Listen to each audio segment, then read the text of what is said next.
برنامج يحمل رؤية للمستقبل، برنامج قادر يحل المشاكل اللي تتخبط فيها البلاد، وبرنامج قادر يرفع الغبن على المواطن البسيط.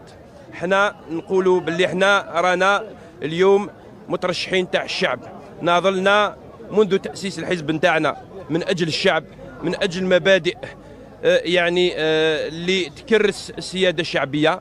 اليوم نزلنا للشارع وما زال نواصلوا في إطار هذه الحملة الانتخابية باش نرجعوا الاعتبار للسياسة الحقة، للعمل السياسي النبيل. اليوم ما لازمش نخليو المكان وما لازمش نخليو الفرصة للمشعوذين والبهلوانيين السياسيين اللي يحاولوا يعطيوا صورة مشوهة للعمل السياسي. الشباب نتاعنا لازم يشارك في بناء أمته، الشباب الجزائري لازم يعاود يؤمن بالبلاد نتاعو، بالمقومات والمؤهلات نتاعو. حنا جينا بهذه النظرة وجينا